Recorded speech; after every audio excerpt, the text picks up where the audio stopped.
three Hey everyone, already. we're We back. just showed up. We're back. Mr. Brolin in the comments already. All right. On. All right, everybody, welcome back to the Automotive Podcast. Podcast where you don't have to build model cars, but it sure does help.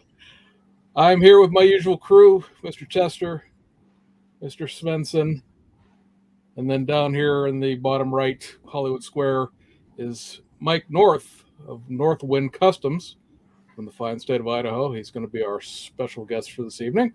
We're going to talk to Mike a little bit about his journey in the hobby from when he started, and of course the big title there is 3D printing. Mike has over the years run and has restarted or rerunning his own 3D printing business, also Northwind Customs. So we'll talk a lot about the 3D printing hobby that is within the hobby of model cars, and yeah, I think that'll be a fun episode for everybody tonight. I haven't, well, last time I saw Mike in person was in Las Vegas Nats, but I haven't seen the rest of these guys for 2 weeks now. So, Mr. Chester, what's been going on the last couple of weeks? I'm working on the PZY Ferrari SP3 furiously. Got the body painted, and I've been working for a week on the carbon fiber. So, but yeah, and side project is the Aston Martin Valor. Put that in paint and cleared it. That's looking sharp too. I saw your pictures that you posted on Facebook. Looks awesome. Thank you. Thank you. Let's see. Speaking of 3D printing, Mike, have you seen that file? Have you seen this file from Audrey? Yes, I have. So very amusingly, there's now several people building that all at once. Yeah, you started a trend without even realizing it. I think everybody printed it like first day. Mr. Sean, what's been going on the last couple of weeks? I'm working on box art for Mobius. So I think I just this past week I posted the artwork that I finished for the Wrecker, the 72 tow truck, and started work on I just finished the decals. We're working on the instruction sheet. I also started work on the 72 custom 4x4 long bed pickup. So I'm in progress on that. Got parts on my workbench behind me, so that's in flight. But yeah, that's what I've been working on. James, do you have the box art picture to show everyone? Oh, but I was too busy not actually having it ready to go. There we go.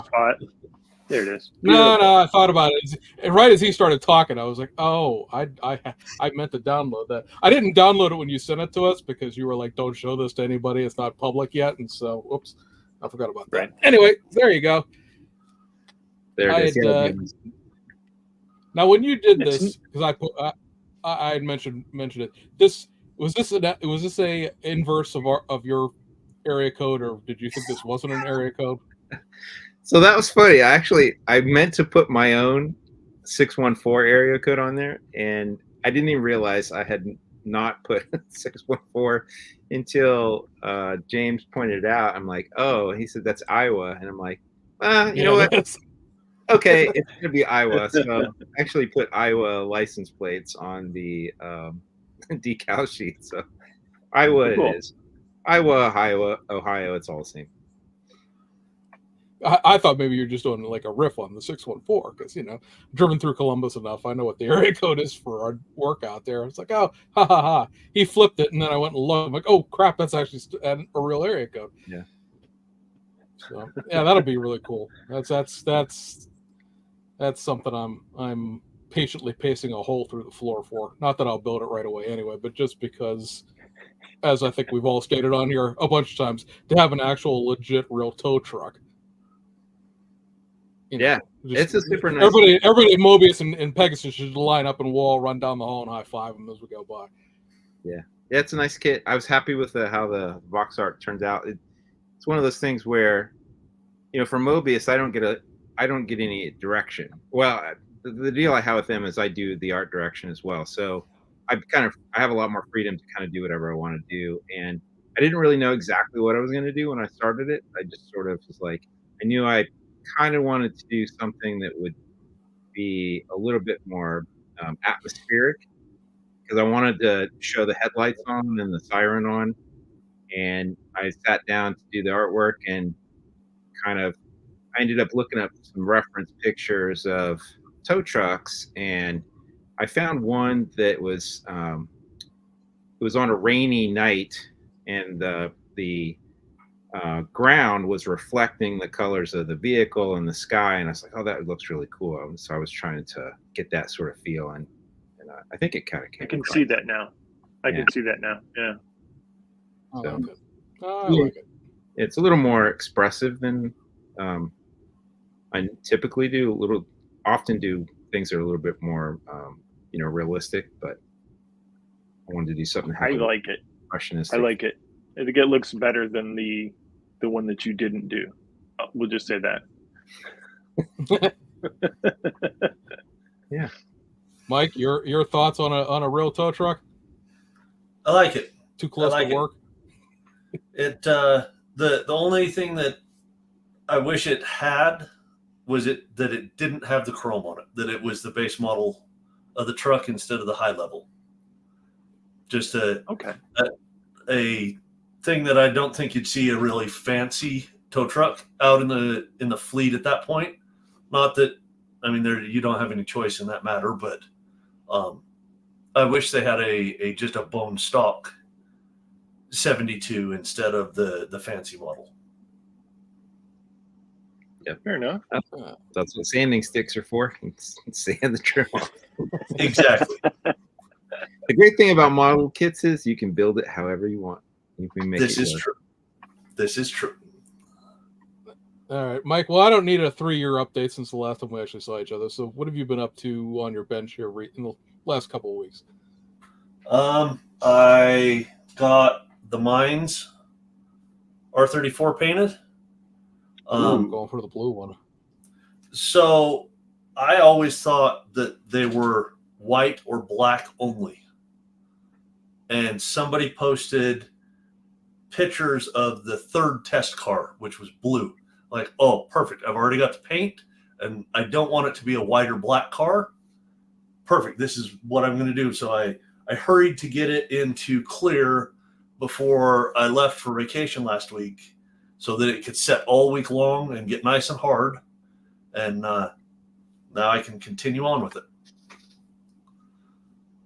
Nice. Works out well for you. Good planning. That is good, Jay. Is that the Aoshima kit, I assume? Yes. Okay. So that is bar none my favorite R34 is that Mines one. For some reason, it's very just simple and plain and BBS wheels, and it's not like 9,000 pieces of over fender tacked onto it like the MCS and some of the other top secret ones. It's very understated, and it's a series of Mines, right? There's the R32, the R33, the R34. Technically, there's a GTR version of it too, but that's of the Mines cars. The R34 is my favorite. That's a tough call, because the R32 was such an epic car on the performance side of it. Sure. And then the 34 is just the very stylish version of that. But you could also get the RB28 with it. It can go both ways, but I would stick with the 32 myself, but I like 32s more than I like 34s. True. Maybe my feeling is more on the model kit side, right? The R32s are Fujimi kits. They're not all-wheel drive cars, and although at this point there's a R32 out of Hasegawa, you can just take those. Yeah, just take those wheels and the decals out of the Fujimi kit and throw them on that instead. Yep. If you were so inclined to care, because so many people were going to lift your car up off the ground and go, "Hey, that doesn't have all-wheel drive on it," but I'll know it's there, right? That is true. I like Z2. So Mike's, yeah, that's my favorite, with all the over fenders and all that good stuff. Well, it's the thing is, like, the Z-Tune is like that's a very accessible to me a kit, and everybody's built a Z-Tone. Yeah. You know, I've seen so many, and everybody builds them silver. They were all silver except the one that was midnight purple. And I think I've seen maybe 2 people build that one, and it's just a kit you see everybody do. Yeah. I have nothing against the car itself. I think the car itself is fantastic, but like the model kit it's like a rite of passage. Everybody's built the Supra, the Mark III Supra. Everybody's built the Castrol car is a road going car, and it's like, you know, the Z-Tune's something that everybody's taking a whack at some point. Sean, you need to get up to speed, brother. Well, I know what a Skyline is, and I've seen Fast and Furious. Beyond that, I don't know. We'll have Sean into a whole suite of Skylines here before the end of the night. All right, so we'll go reverse order here. You were out on vacation, but prior to that, even consider 3D printing. Anything you've purchased recently? I got a shipment of cars in from Aoshima. I didn't pay for them, but I got them. My daughter and I are part of Aoshima's newest campaign, and cool. they sent each of us 4 snap tight kits and 1 kit of our choice. So I did 2 R33s, I did a Lamborghini and a 400Z that I did progressively more 2 each time. So one of the 32s I built 100% out of the box, the way that it was designed for a kid. Next one I painted, and I just polished the paint on it, didn't put any clear on it. Did some interior color. Third car I did was the other 33 that I did custom paint. I lowered it. I did all sorts of stuff. And the 400Z, I put a wide body kit on, which that was an interesting thing to downsize the wide body kit to 132 scale because it's so much smaller. And it worked, and it went together really, really well.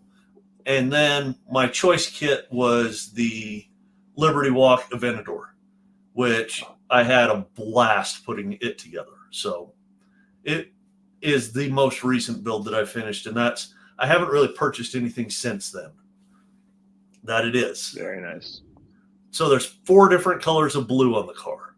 Oh, really? No decals. It's all paint. Zoom that thing in. Yes, master. Very Try to get it in nice. there, so it's all on the screen there. That's cool. Very nice. It was a fun kit. It was really fun to put together, and I really enjoyed that one. I'll say, hang on, I got better pictures of it. Well, that's a great picture of it, just in general, but I have like actual pictures of it. Let's do this.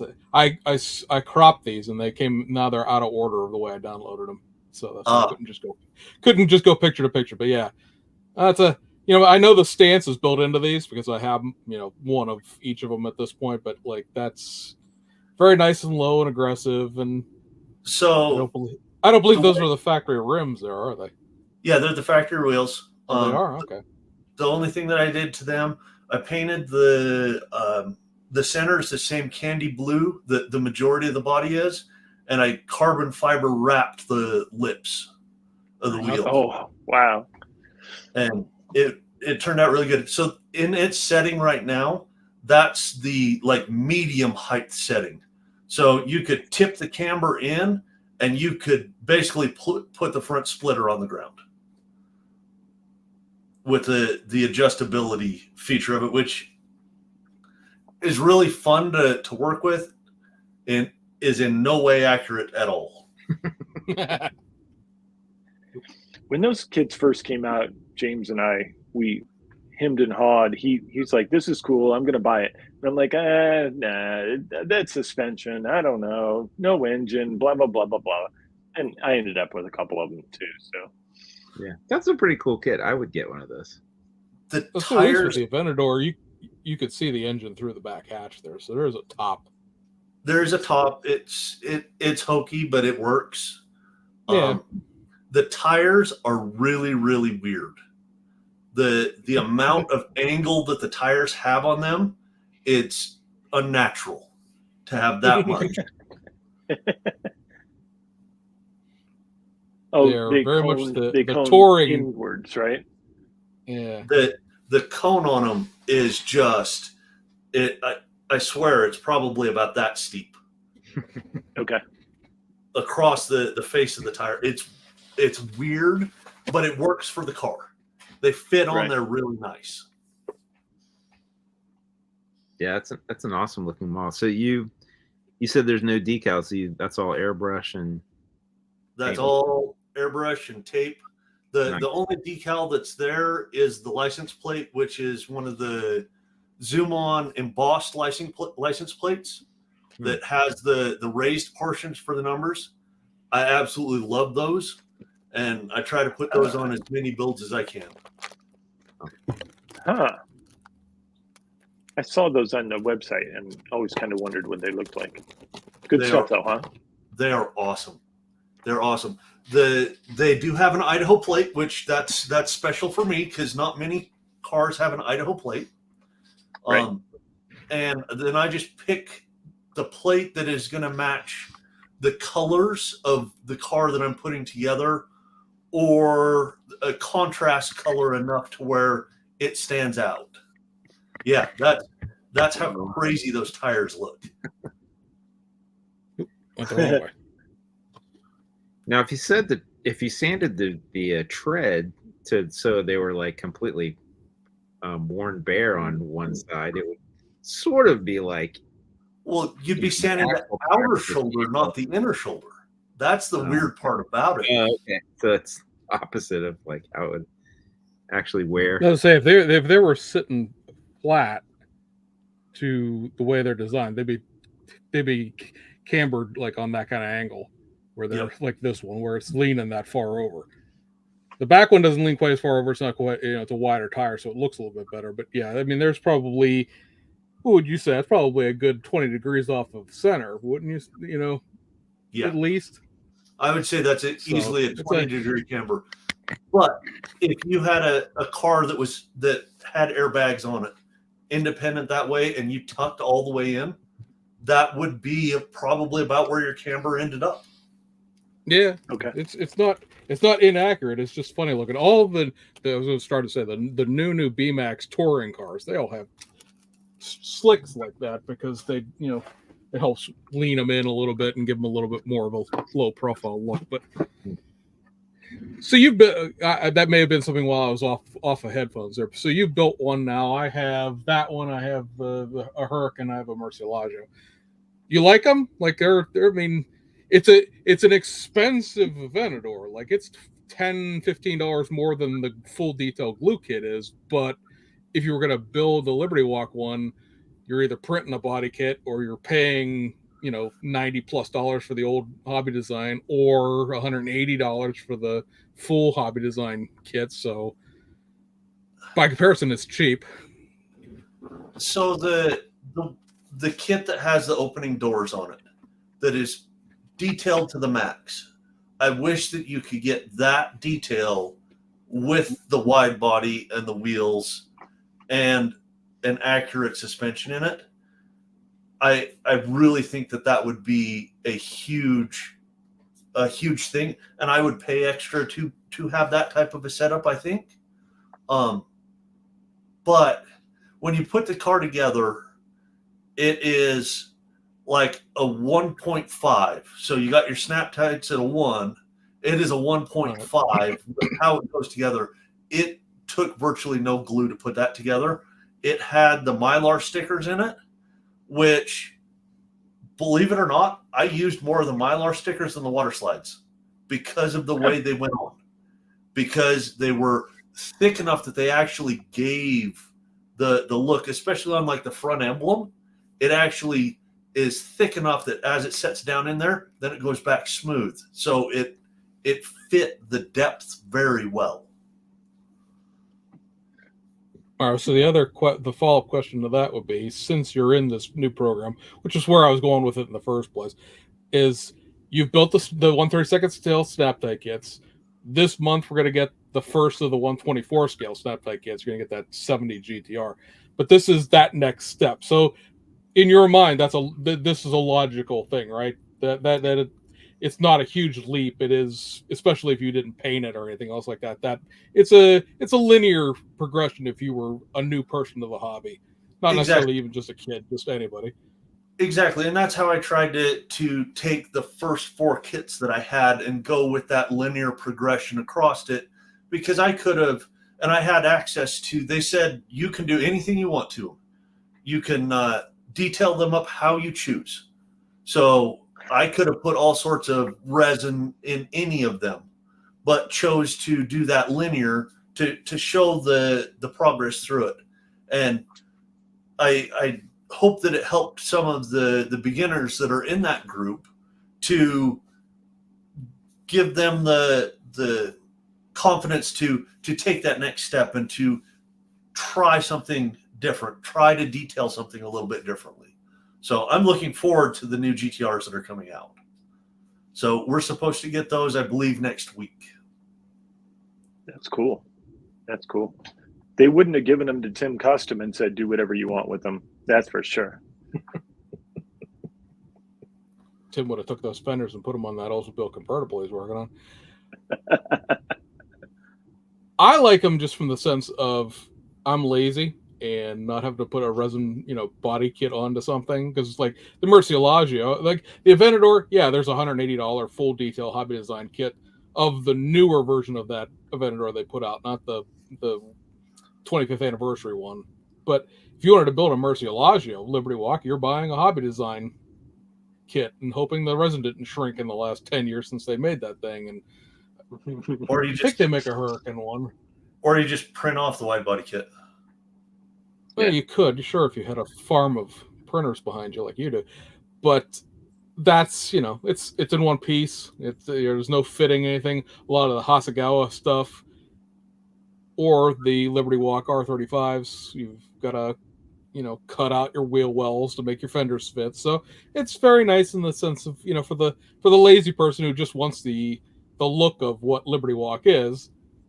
It's, it's a little pricey, but you're paying for the laziness. That's, anyway, I really wanted to get that opinion off of you, because that's what I've been trying to drive with those things when I do the videos about, what's coming out. It's like, it makes sense if you look at their whole overall, it is a next step, for somebody who's a real modeler. Oh, it's not a real model and this, that, and the other thing. Yeah, but that's not really what the point of that is. It's they've got this layout of things. We 132nd scale snap tights, and then we're going into 124 scale snap tights, and then after that, well, you need something else. So, I mean, is Liberty Walk the thing? I don't know. You could argue about whether or not over fenders are, a wide spectrum, interest pattern, but still, I think for what they're doing, it fits in what they're doing. So, be that as it may. And yes, Tim Customs, Liberty Walk 64 olds. And it's a very attractive wide body kit on the Aventador as well, because they have some that are not as good looking, but that one really looks good on the car. Yeah, I'm looking forward to the Nismo R35 in the 124 snap tight. That'll be the one that I pick up, because I've been wanting a new GTR for a while. The Aoshima just sort of petered out in 2018 and has an update. Well, the Liberty Walk kit technically has the new front end on it if you didn't cut the fenders off of it and didn't put the over fenders on. But I want a new GTR. Yay, come on. I hope that comes in my package, because with the way the program works, you get a choice in the first shipment and a choice in the last shipment. Anything else throughout the year, you don't get much of any choice with. So they unveiled that one. They unveiled 2 other 124 snap tights and that GTR. So I'm hoping that those are what shows up. All right, Sean, I know you didn't, but did you buy anything since we talked last? I would think. All right, Mr. Tester, is there? I'm trying to think. I don't think I bought anything right before we went on 2 weeks ago. So you're. Yeah, I don't think I bought anything. You got but I your have stuff Corolla, coming. didn't you? What? Your Corolla. Your Temu Corolla came in. Oh, yeah. Sorry. Yeah, the Alpha model GR Corolla. I bought that. Yeah. I forgot about that. I ordered it so long ago when it wasn't Temu, it was AliExpress. I know. Yeah. But yeah, it was only like 152 shipped, which is pretty good. That's cheaper than sticker price. Yeah, I was slightly offended. I paid a great deal more for mine that came in that crunched up box. I got my SP3. So, yay.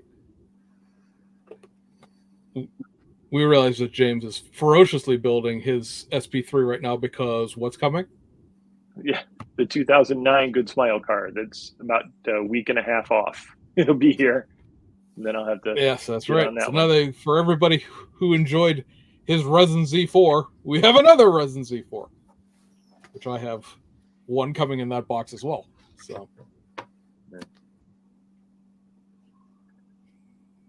James, poor James. what did you buy?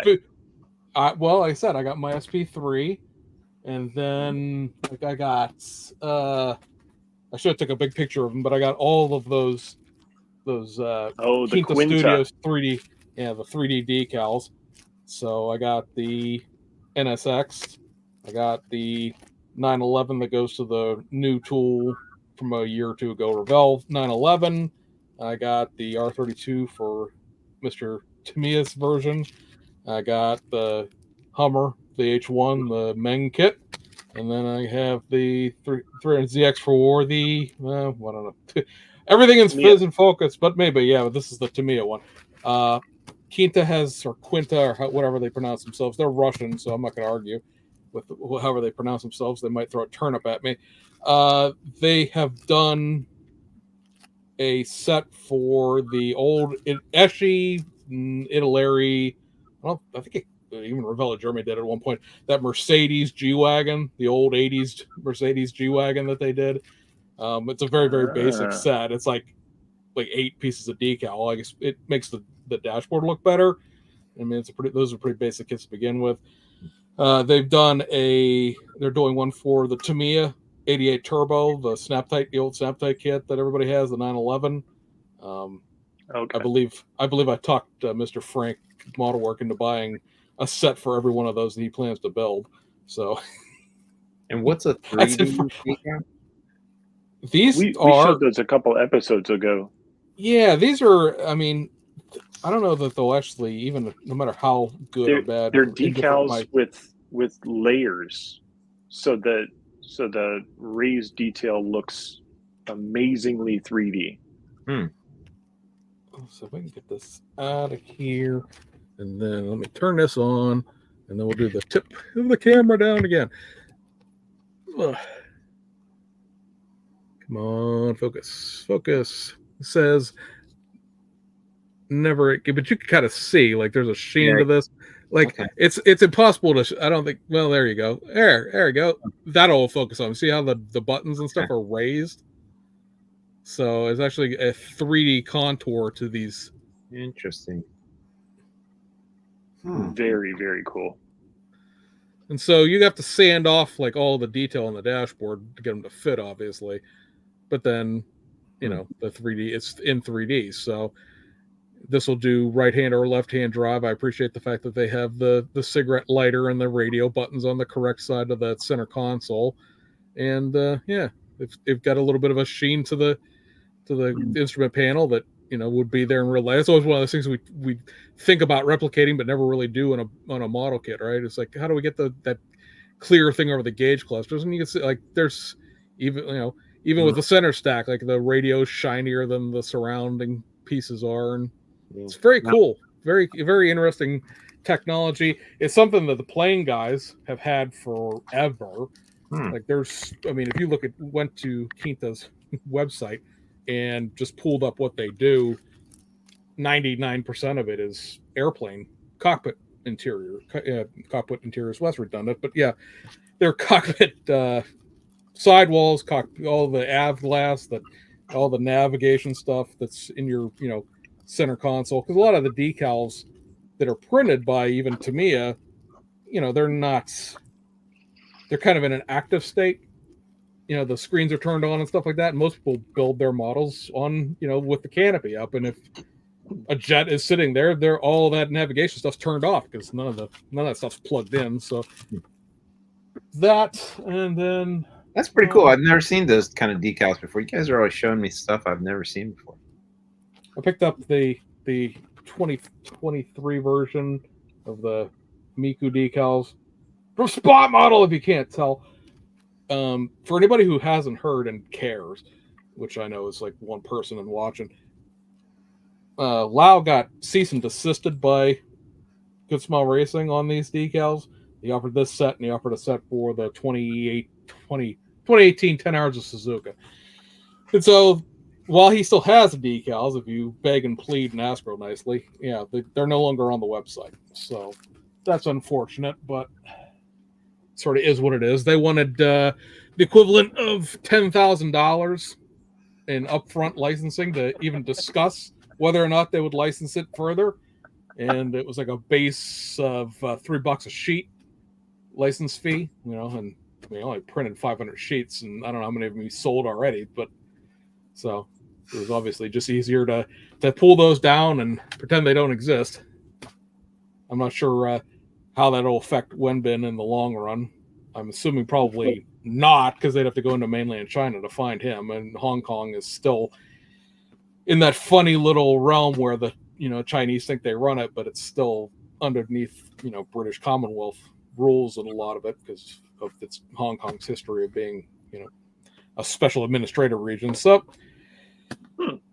is what it is. I don't know what's going on with that. The other sort of adverse to that, and it was something that Brol and I were talking about, was the fact that it seems like Salvino's JR with those new Indy cars is not going to sell them through hobby shops. The only way you're going to be able to buy them is through Salvino's JR directly. And Salvino's JR is blaming IndyCar for that, saying that the IndyCar won't allow them to sell it that way. I know I'm part of the club and all that stuff. That's not something I've heard it in passing, like listening to one of their little weekly shows, and I thought it was just like, oh, he must have misspoke when he said that.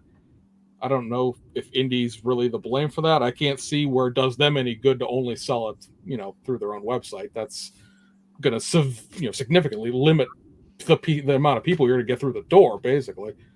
Right. I mean, could be beneficial to the guys that are in the club because we can order them for less than they were going to retail in most hobby shops. So I guess we could all buy a whole piss load and start our own eBay stores with that. But I don't know. That's an interesting development, I guess.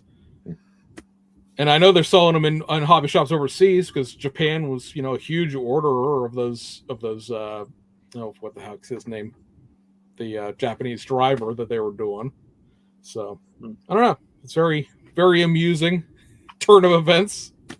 I bet that those things are like a small fortune in Japan, though, to import them. You figure the MSRP on them is $84 here. They were going to be $64 in hobby shops. If your hobby shop actually gave you a halfway decent discount on them, we could buy them for $63 through the club. I bet they're over $100 there. Oh, easily. There's the ones that are on eBay right now. People from the club who are reselling them, they're selling them for $75 plus shipping, so that works out to be over $90.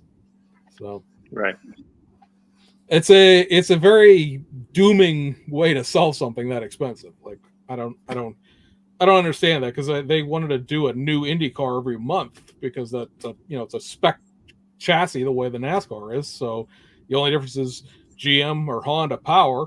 I don't understand the point of releasing 4 up front and then 1 every month after that if the only way to get it is through them. Like I don't think you're gonna. You might sell 1, but you got to be a really huge fan of IndyCar to be paying, $84 a piece plus shipping every month, and I don't know. Right. I'm interested to see how that works itself out because that's going to be weird if it doesn't work itself out. So, Mike, let's talk about your Northwind customs. So I originally started because I bought some wheels from a guy online, and he didn't send me my wheels, and it took about 4 months to get my money back. And I said, you know what, if you can do it, so can I.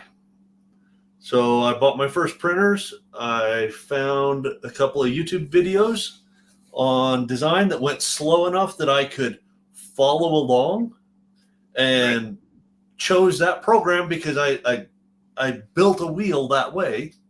And that's kind of how I started out, was doing wheels, and I did a couple of engines and stuff like that, a bunch of commission stuff for design, self-taught. I'm a mechanic by trade, so I see a lot of how the parts go together, but how to put them together digitally was a really big challenge.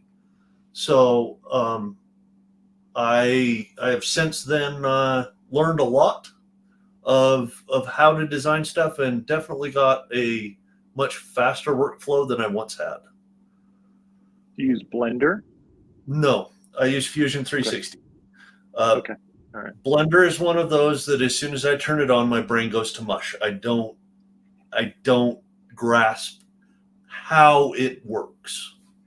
Okay. So because that's what the Geary uses, and I try to use it, but I gave up. Yeah, I downloaded it. I went into it and I imported a model into it that all I wanted to do, because Blender is the one program that you can take and thicken things with. So this came into a problem of trying to downsize a STL of a Chevy rally wheel that was drawn in 1/1 scale at 3/16 of an inch steel. Well, when you suck that down to 1/25 scale, it's just too thin to print. So I probably spent 3 weeks trying to figure out how to make this wheel thick enough to where it would actually print. And I ended up giving up, and I just designed one that I knew would print. Gotcha. Yeah, I grabbed some car files of cars that I like from gaming sites and whatnot, but I can't really figure it out. So I'll wait until I can have some time to figure it out. It's kind of a hard one to. Yeah, it's a lot of trial and error on a lot of that stuff. Trying to get it to where they're thick enough, and I found that it was just faster to draw it out and go from there. Right. So some of these are my design. Some of these are designs that I'm authorized to sell. The engines are designed by Mobius. Good stuff. He's from Italy.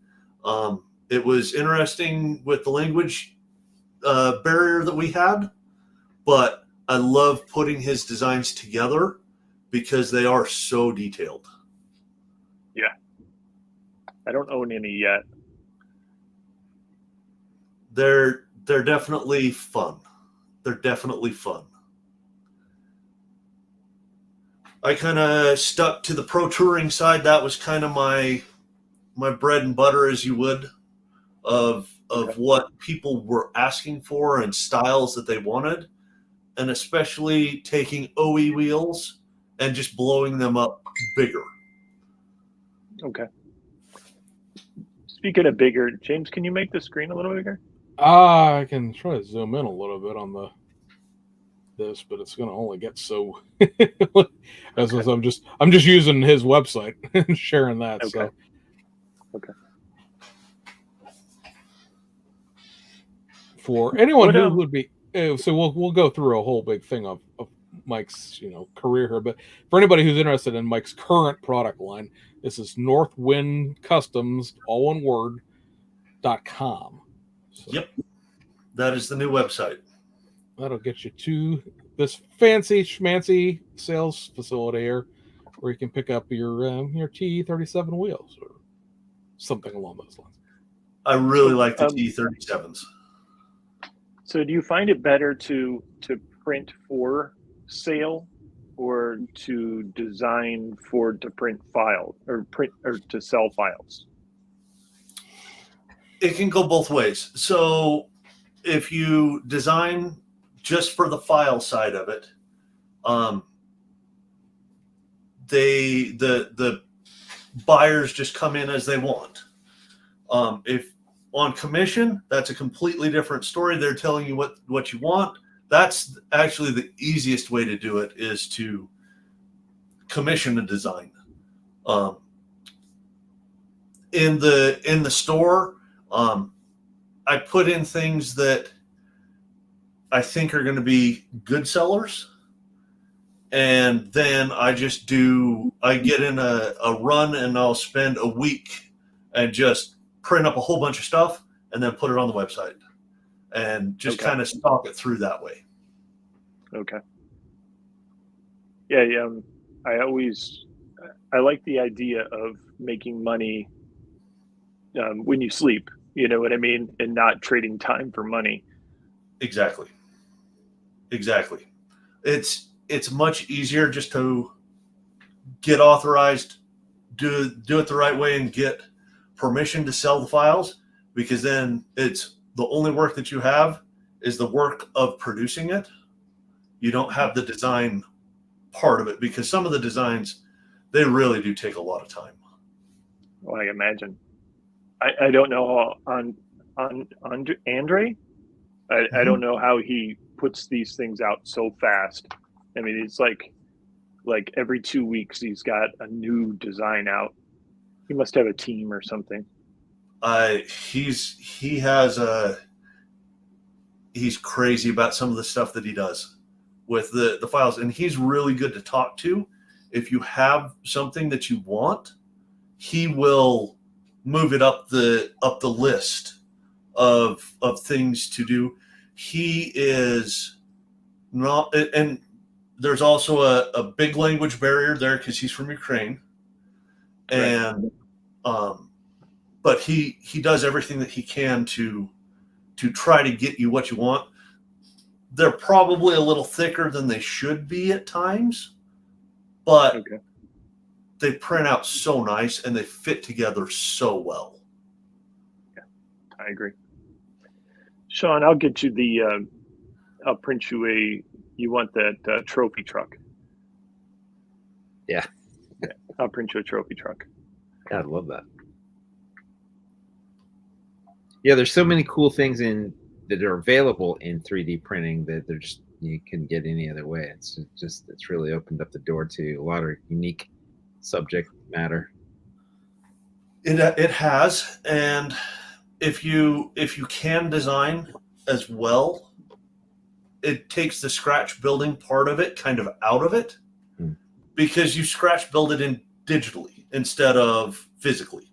So there's different ways to look at it.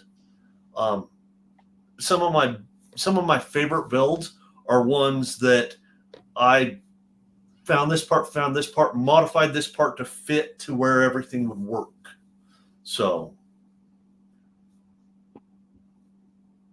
it is the great part about that. If you can get around it's not even around though, because everybody goes through the warm up of figuring out how their 3D printer prints, but it is the ability to have anything at this point, either commissioning designs or finding the designs. I mean, there is if you really wanted to go through the process of learning a CAD program to design your own parts, and it is the digital equivalent of the old car adage of how fast you want to go, how much money do you want to spend. This is how detailed do you want to make the stuff, how much time do you want to invest in it kind of problem. But it is, theoretically speaking, almost endless the things you could do with it. It's not quite there on printing clear parts or and things of that nature. Windows. Quite yet. Windows at least. Yeah, you could usually print headlights and stuff like that, but not so much the glass. But, so one of the cars that's in the pictures that I sent to you does have printed glass. Is that the Porsche? Nope. It's a Subaru. Subaru. All right. Well, it's like, give me a hint here. You sent me 30 pictures. All right. Let me pull this up. I could get you more if you wanted. Oh, well, I'm sure you could. When you print clear parts, do you just polish them to a high gloss finish, or do you clear coat them, or how do you finish them? It is a pain.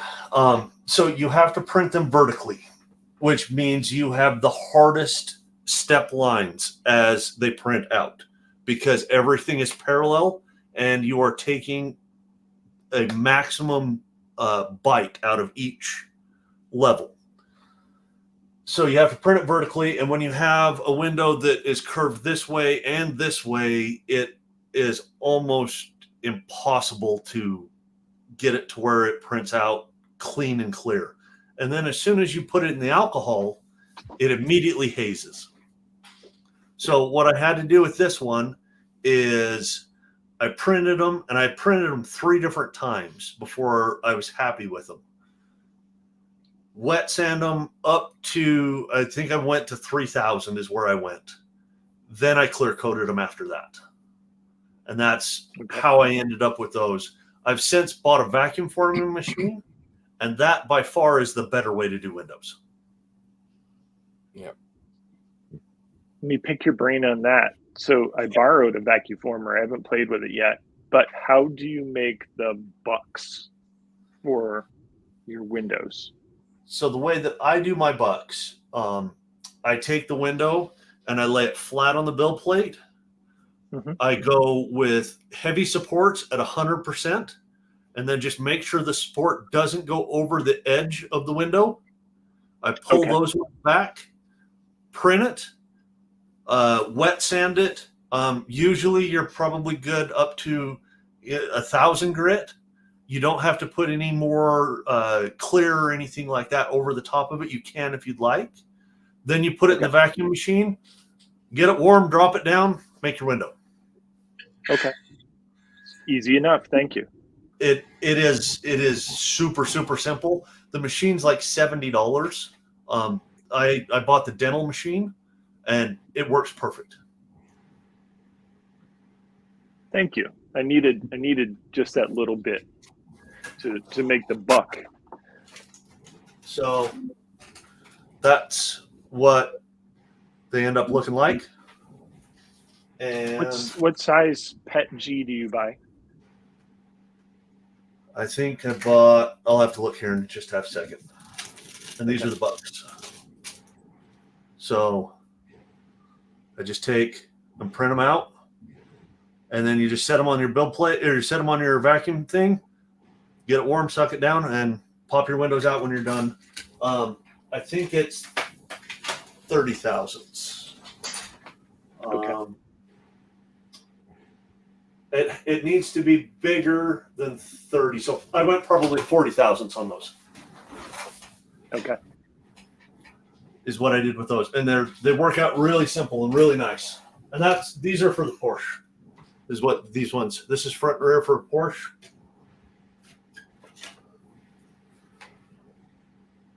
Yeah. I think you could make a lucrative amount of money just making windows for people like me who don't make windows. The hard part that comes into that is getting them to be the right size. Okay. Getting them to be the right size. So this car. Oh, yeah. Because if you print it and I print it, it may not be exactly the same. Exactly. So that's one of Andre's files. I bought it the day that it came out. Built it just as the box, or just as the parts came. That's the box art for the kit that I provide. Oh, cool. This being a Porsche 911 GT3 RS for the uninitiated. Yes. It looks good right out of the printer. So that's on a 12K print bed. Okay. And I print differently than others do.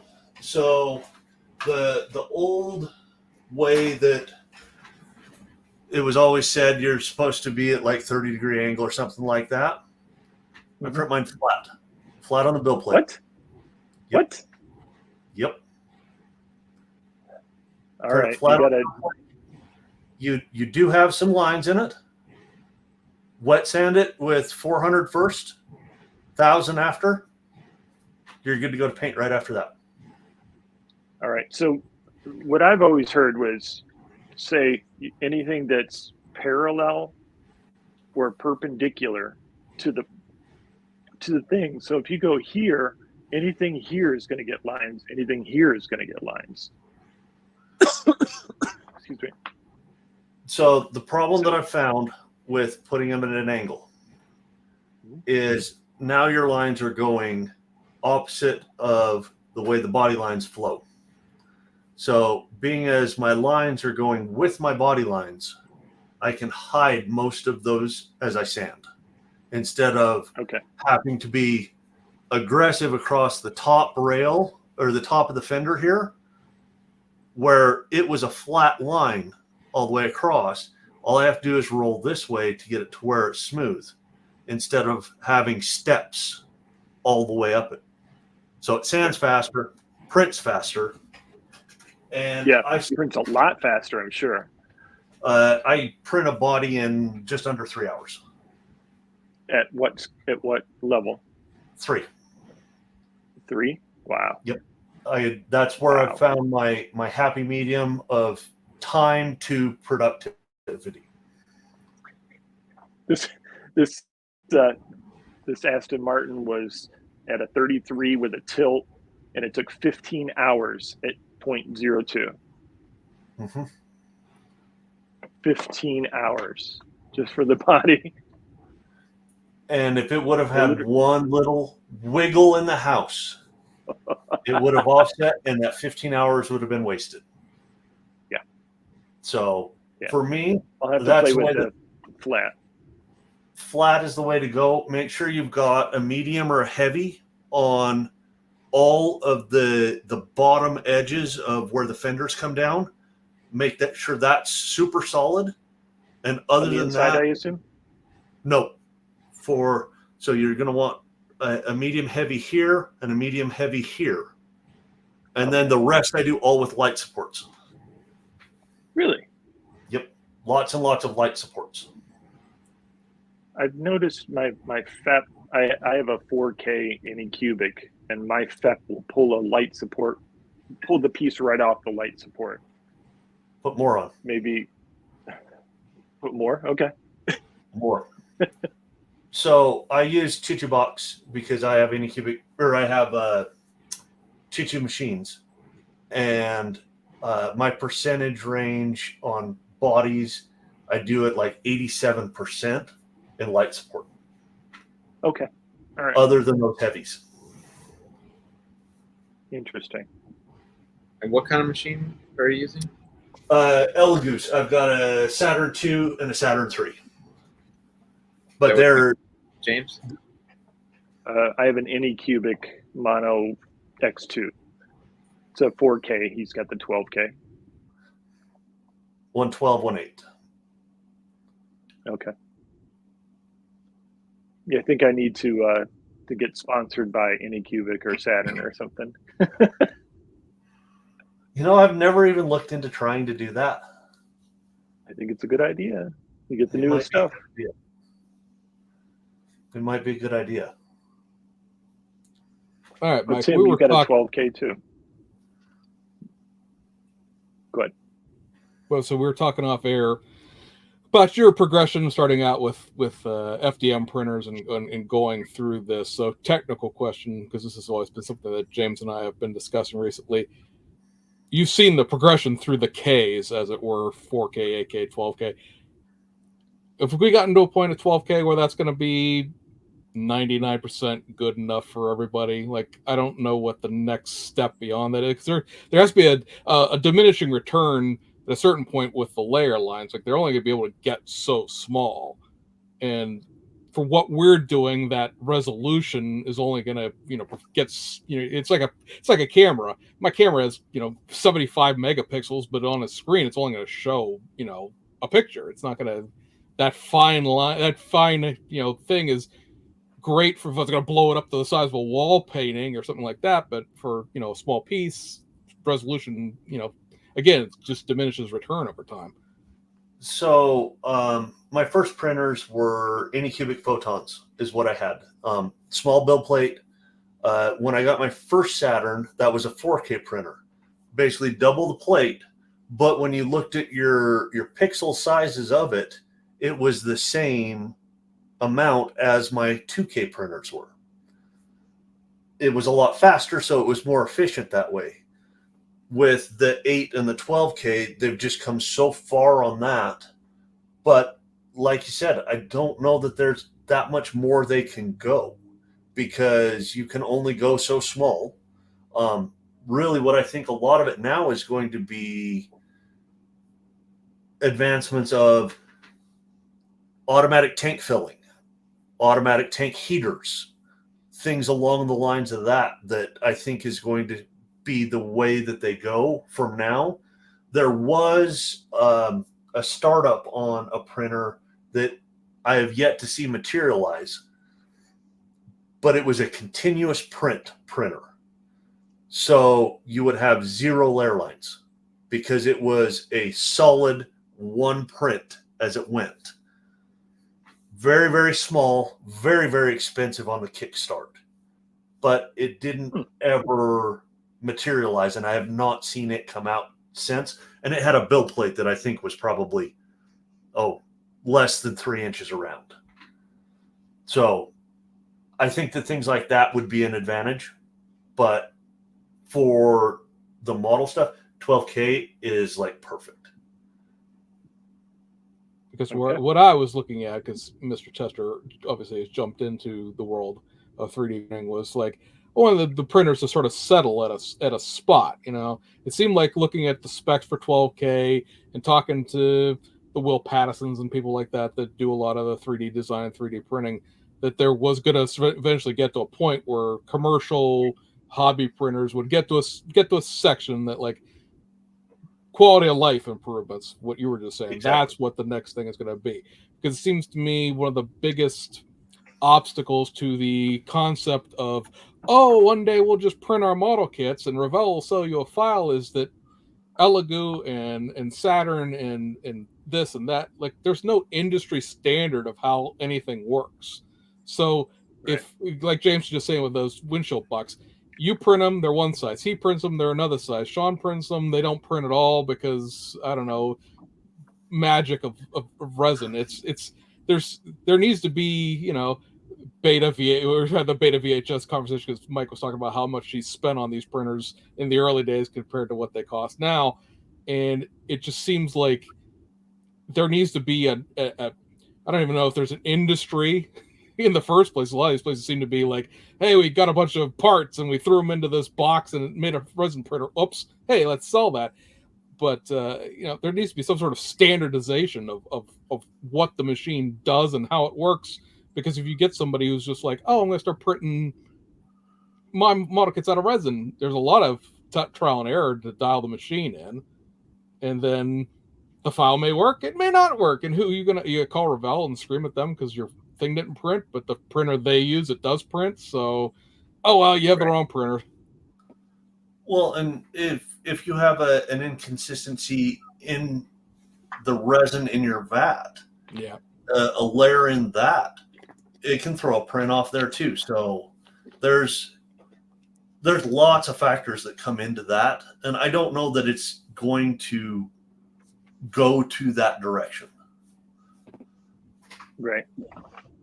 I think it's great for what it does now. It's some bodies, but it's parts, lots of parts. So you can add parts and engines and wheels to anything you could ever have imagined. It'll probably all but bury traditional resin casting at some point, but I don't think it's ever going to be like, our model kits are resin now. I don't think it'll ever. It may 30 years from now I'm dead and nobody cares what I had to say about this in 2024. But looking at it right now, I don't think that to me is going to sell me an STL file and expect me to print out the next McLaren Senna GTR, whatever they decide to make. The problem that comes into a lot of that, Tamiya, for example, and you can take the first generation NSX, for example, how thin the A-pillars are on that car. Oh, sure. That is something that is going to be difficult in resin to have enough structure, because you can print thin, but you can't put a lot of weight to it. That I think that's going to be a big problem in that part of it. Yeah, and getting the supports off of it. Mm-hmm. And I think the other thing. Oh, good. I think the other thing I was going to say, and James could, it's like there is a lack of three-dimensionality to printing. Like one side of your print's going to be on the support side, and that side's not going to have any detail to it. So it makes printing something that actually has an actual texture the whole way around, like an alternator or something like that. Unless you print it, face down. Yeah, you've got that one side that technically doesn't need to have any detail on it because it's the side that faces the attachment to your pulley system, but there's still detail on that in real life. You would still see the coils inside the alternator. It would have to have a pulley on one side. It would have I'm trying to explain to a mechanic what an alternator is, but you know what I mean. You would see the coil pack inside of it from the other side, and that's something that a injection molded machine does. It gives you the detail on both sides of that and around the alternator. In a 3D print, no matter which way you orientate it, it's always going to have one side that's on the supports. One side that's on the supports. With alternators, for example, in 1/25th scale, you can usually get away with 2 or 3 supports to hold that onto the build plate without too big of an issue. I've got turbos here that have 3 supports on them. So 3 supports for this compressor housing, and they're easy cleanup on the backside. So a lot of it is knowing where your supports need to be and need not to be. And that's a lot of trial and error. A lot of trial and error. Do you cure on the trees? No. Okay. I just saw you pick one off. I was like, wait a minute. No, I do not cure on the trees. I cure. They have to be dry before you go into cure anyways. So when they come off of the printer, they go on they get cleaned, and then they just naturally air dry, and then they go on to the cure station after that. Okay. All right. Same way. The only time that I cure on the trees is when I'm doing hoods, because hoods are thin to begin with, and you can easily warp the hood before it goes to be cured. So I put it in for like a minute and a half cure to start, and try to set the cure up to where it's not going to hit the bottom too hard. And then I start carving it out. And it's a carve out at that point. It doesn't come off as easily as that turbo just did. Right. Okay. Sean, are you ready to get a printer? I just have friends that have printers. What do I need one for? It's easier. No, I think they're cool. I mean, I definitely, I see some of the comments, there's like back and forth about, whether this technology is going to change the hobby or not. My opinion is if you like this stuff and you want to explore it, more power to you. I think it's totally awesome. I think there's plenty of room for people who are just building traditional kits. I don't think those are going to go anywhere anytime soon. I think there's room for everything, and I think it's cool. For myself, I would love to be able to not just print parts, but actually would like to create stuff, because there's a lot of stuff that I'd like to model and have that nobody's either making or I haven't seen anybody offer. And even just like make them, custom stuff, sort of one-off stuff. I haven't invested in the equipment and the stuff to be able to do it, just because it's a little bit more. It's not the learning curve and the ramp up is not a, if I just want to make 1 or 2 parts, it wouldn't be worth that much. I'd really have to hey, I'm going to make lots of stuff. I'm going to print a lot of stuff. As soon as you made 1 or 2 parts, you'd be hooked and you'd want to make all your parts. Yeah. What I'm afraid of is I would probably spend all my time printing parts instead of building models. I really want to just build models. I don't want to so at least for right now, I'm happy to, buy other people's stuff and, beg, borrow, and get my friends to print things for me and stuff like that. But yeah, I think it's cool. Mike, let me ask you this: since they're in your house and behind you there, what resin are you using so you're not just, tear gassing the whole family out of the house with that stuff? Well, being as I'm a mechanic, I don't have a sense of smell anymore. I was just going to say, or you just don't smell it anymore because of the chemicals. So the only time that there are complaints from the family is when I forget to put the cover on the isopropyl alcohol. That's the only time that I get any complaints about that. The resin does have a smell. The FDM printer, because it uses a cornstarch based material for it, when I'm running it, it smells like pancakes and syrup in here. So you're hungry the whole time it's printing. ABS has a really weird smell to it. I can't really put my finger on it. But the resin, I haven't had any issue.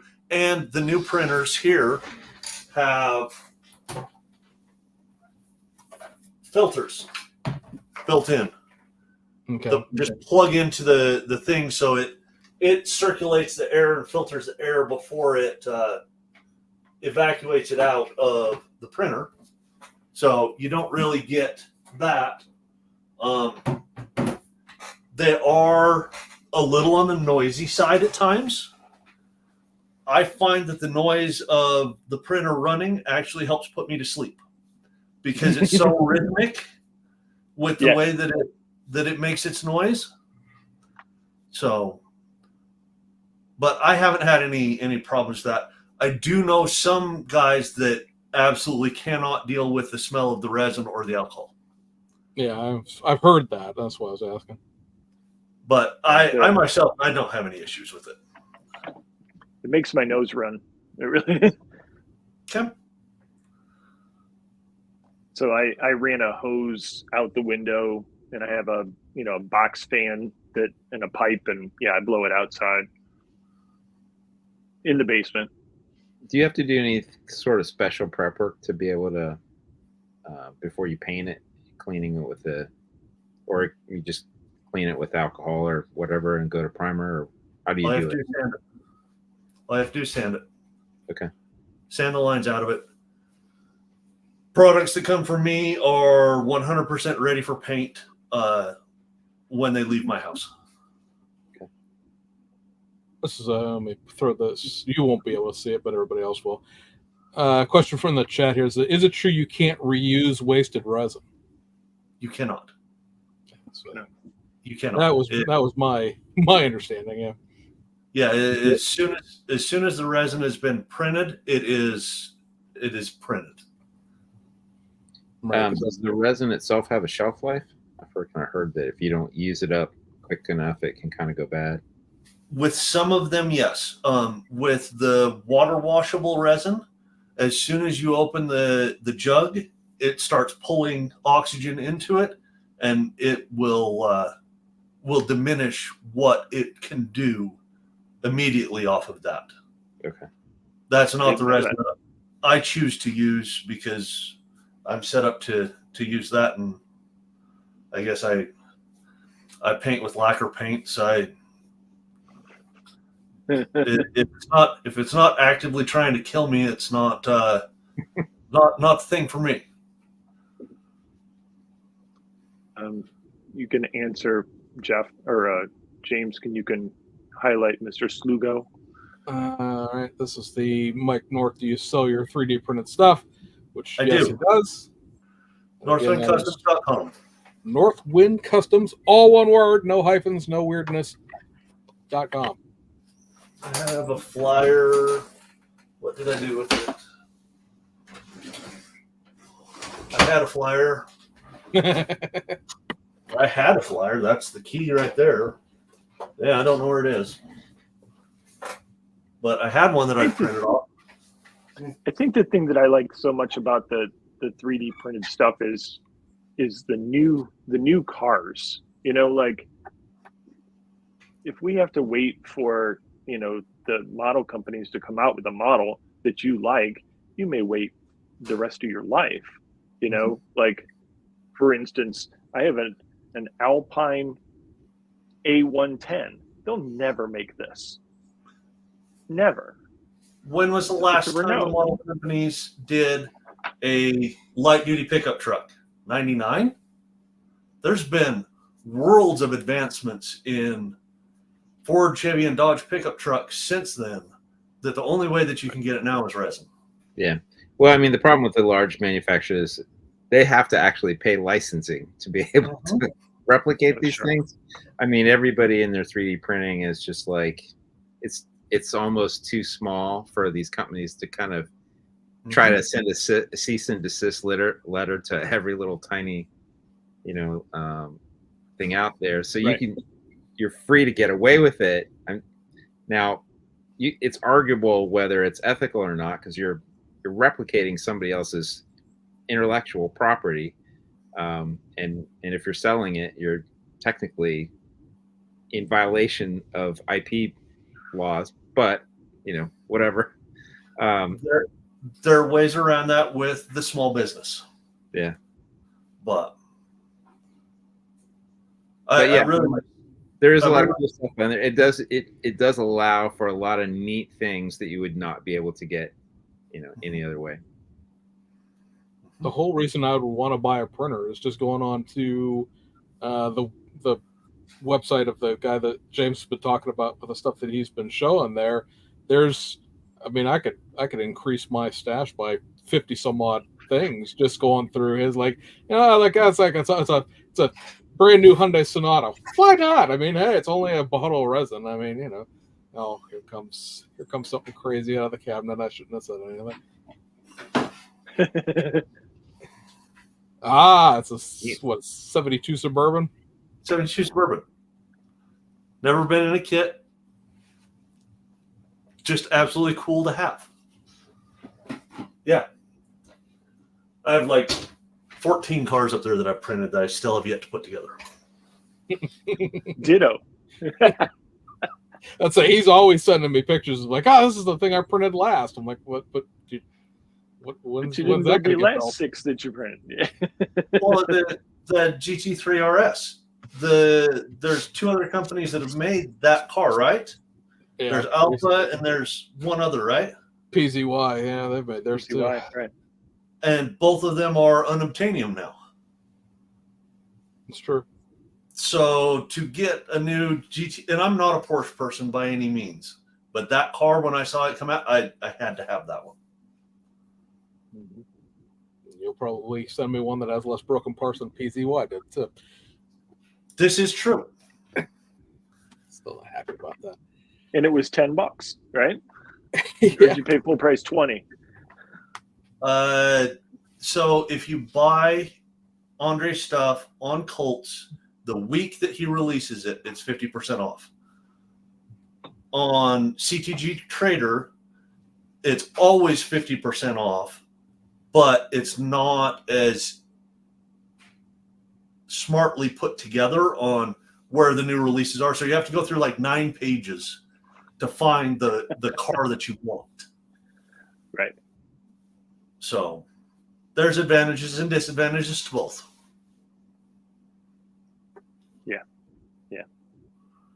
All right, Mike, let's talk about something other than 3D printing for like half a second here. Since I do have like 900 pictures sitting off the side of my computer. How did you get into the hobby? Is this brought in by a father, relative, something like that as a kid, or did you pick it up sometime later in life? Where did you get? How'd you get started? Where did you get started? from my dad. He built models in the 60s and 70s when he was a kid. Of my era, that's what you did when you were a boy. You put together model kits. So the first pictures that I sent you is the first car that I helped with. I didn't really help that much because I was 5, but 1986 AMT Diamond in the Rough. I have bought every single one that I've ever had a chance to get my hands on since. But that is the genesis of my hobby, is that car. Then after I built that as a kid, I went into many, many more builds that I don't have any of those. They all got lost through the years. Went away to college. I built when I was in college. I've always been a car person, so that's always just been a way to further car knowledge for me, and to have cars that I may never get the chance to have. So that's kind of the way that my mind has always worked with it, is I'm building the cars as if I would own them in real life, right, and make the choices design-wise in that aspect. Then after college got done, you go through the phase where you find the women and you find the work and you do the living and that. You start the family. My wife and kid bought me models throughout, for Father's Day and for birthdays and stuff like that. In 2011, I was trying to get out of the World of Warcraft addiction that I had. I'm back. And I'm back. No, you keep telling me to. And I went back into models. And I really wished I never would have quit, because I learned so much, and I wish that I could have progressed earlier than I have. But it's all for good reasons, right? So 2010, 2011 is when I came back in. I have the picture of the Bronco. That's one of the first ones that I did when I brought back. Don't mind the dirt and the dust. It'll never be cleaned. That is just one of those. Same with that 40 Ford. The dust will never come off of it. That is, I save it just because that's a point in time of where I was at. I built the 1.1 Bronco that it's modeled after, with the same style of rack and stuff like that. So had a really good time with that. And then I got involved in the Facebook groups. And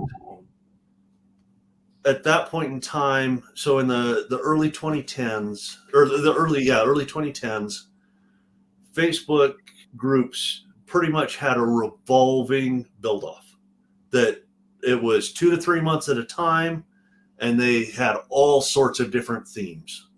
And some I did really good at, some I didn't do that good at. I was still kind of on the mediocre side of modeling at that point, coming back in, but really wanting to learn more.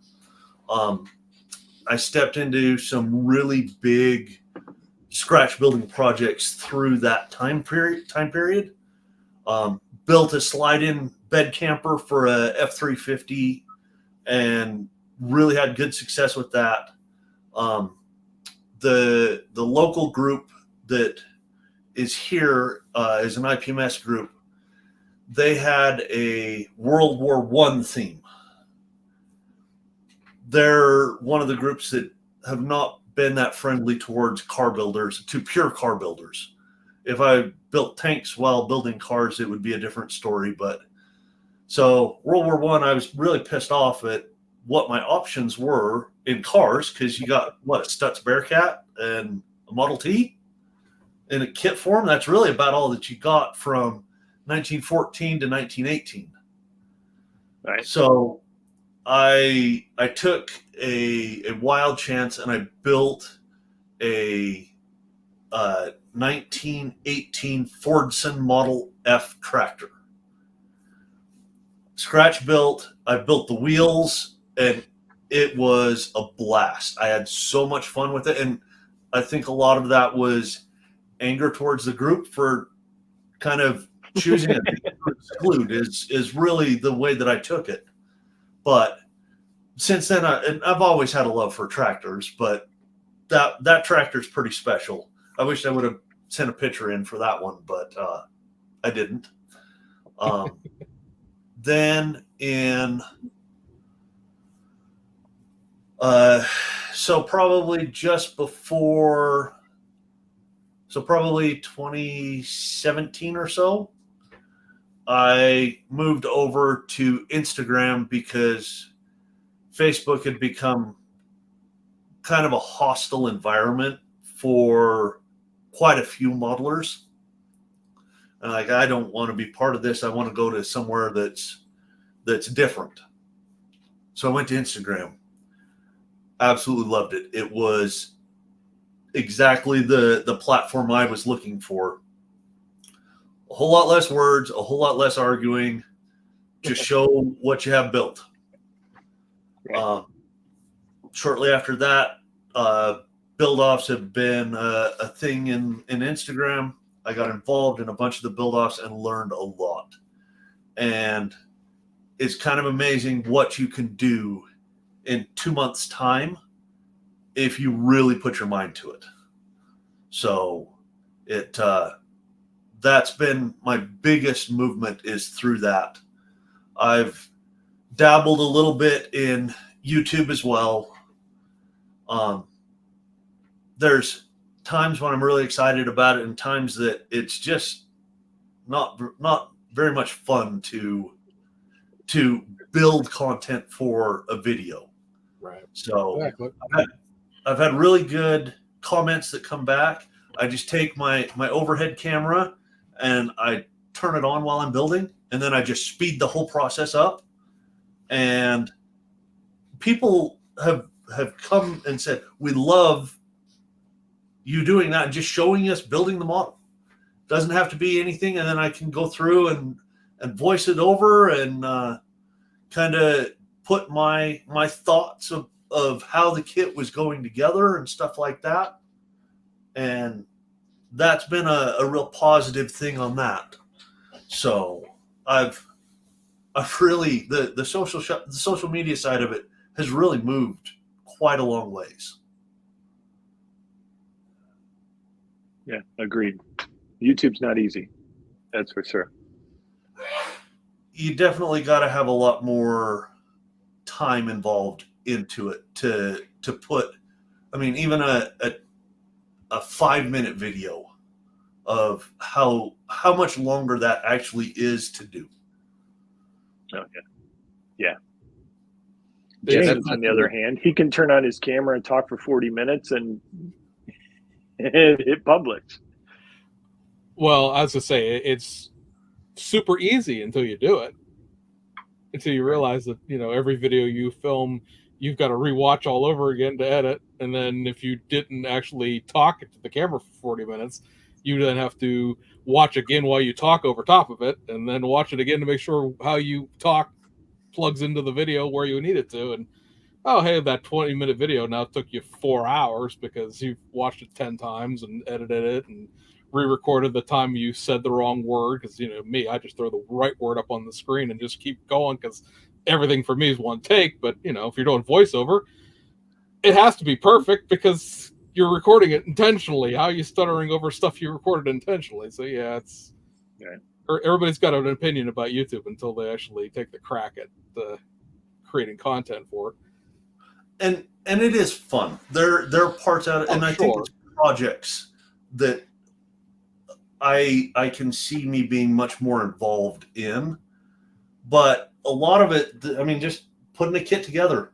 not doing anything too crazy to it, not trying to show all of it. It's, yeah, you guys have seen this before already. I've already done this. Yeah. Now, Mike, I met you through a mutual friend, Dustin, and Dustin is a tank builder who wants to build cars, whereas we got along real quick because you're a car builder that occasionally, dabbles in other stuff. But the one thing that I wanted to ask you about, because it was a little, if you paid attention to the YouTube modeling community, I used the quotes in quotes sometimes, because like it's a community sometimes, and the rest of the time it's a bunch of people fighting with each other just as much as they do on Facebook a lot. But you're huge into the group build thing. Obviously, you were part of running one and did a lot of stuff on Facebook back in the day. The general consensus on YouTube was there are too many group builds and it's just a distraction. But for you, like from knowing you for the last several years, you're almost exclusively doing like group builds. You just sort of, you definitely put your own spin on whatever the subject matter is. It's not a lurching around to be popular or to do the cool kids club thing. You're definitely putting your own take on each individual project. But talk a little bit about why being in group builds like that motivates you. I can sit here and go, yeah, I'm going to be part of that group build, and then I look at the kit, and then I fiddle with it a little bit, and then I realize I don't care about what the thing is, and you've watched me peter out of 2 or 3 of the ones that you've run over time, and it's like, but I don't think I'm sure you probably have not finished some, but it seems like everything you enter, you finish. So that's been one of the things that I've always done. I've failed to finish 3 out of 5 years worth of Instagram build-offs. Facebook, I could, it's been so long ago that I couldn't remember. So for me, the time challenge is a big part of it, but I love to build to a theme. That is probably my favorite part of it is, okay, what can I do to make this kit fit this theme? And it's competitive, yes. And it's the competitive nature that I have in my head of what can I do to this kit that I can beat everybody else with. Whether I beat them or not, that makes zero difference to me, but that is the competitive nature side of it. That's back to a couple of your shows ago talking about a competition show versus just a we're going to get together show. I love competing. I love constructive criticism. I love feedback on what I did wrong and what I did right. And that's something that I always tried to give in the build-offs when I was part of the organization of it, was try to do that out. It's a lot harder than one would think to be able to do that at times. But no, I love that part of it. And I also take a different view of build-offs as a whole. So with a build-off, I will choose one part of the car to focus on. Instead of trying to focus on the whole car, I'll just decide I'm just focusing on interior this time. I want to try confetti interior, which is a JDM style, and I wanted to get very good at it. So I had to do it a couple of 3 times before I was very confident that I could continue to do this. Then I wouldn't really worry about what my paint was with my body and stuff along the lines of that. If my decals were crooked, I'd just run with it and roll with it and see how it came up at the end. Then the next time I would go and work on the engine and learned a whole bunch of things about how to efficiently wire. And now I can do all of those things in one build, and it's all easy now. Or at least it's easy enough for me to go that way. So that's the theory that I've went with build-offs. And I think it's really pushed my builds way up in quality over the time doing that system. Mike, I noticed there was a pretty wide range of styles, automotive styles that you've built in. Talk a little bit about what motivates you from an interest standpoint about. I am a JDM streetcar guy. That is my absolute favorite style. Wide body of the world, expensive wheels, turbos, and flashy paint. That is the style that I love the most. Okay. I don't particularly like weathered. That's something that I can do, but I don't like it. Simply going back to my theory about my builds, that I choose to build things that I would own. And I don't think I would ever own a rusted out car, if that makes sense. A rat rod or something, right? It's really hard to do rat rod for me. But this is one that was done in a build off. It was a lot of fun to do. This is decals. This isn't all paint, but there's about 3 different paint tricks across it. This is a wide body that I have used over and over again. It's designed for the S15, but I've got it on a Mercedes. I've got it on a Mustang, and they look so good. I appreciate the self-customization of throwing your logo on the car. Gotta put on a little bit, right? That's right. Right. Let everybody know. I actually have those God hand decals. I bought 2 sets of them on one of my Hobby Link Japan orders, and I should find some more. So that's the same wide body kit that's on that green car. Okay. Just modified to fit. So did you modify it on the car, or did you modify it in digitally? I modified that one to fit the car. So I did not modify it digitally to fit. I just started cutting and shaving until it fit the way that it needed to. Gotcha. That car I got from a friend out of Northern California, and he had taken the engine out of that kit to put in a car that he had put together. So I bought the car without an engine, so it's got a 1J in it, and that is the type of thing that I truly do love. The purple R32 is a Tamiya kit. It is a wide body that was made by Print Pixel 3D. Yeah. That car, if you look real good into the back seat, you can actually see the confetti interior. It's got an HKS confetti pattern on the seats on it. I wish you had a better picture of that. I'd like to see it. I can definitely get you some better pictures of that. Okay.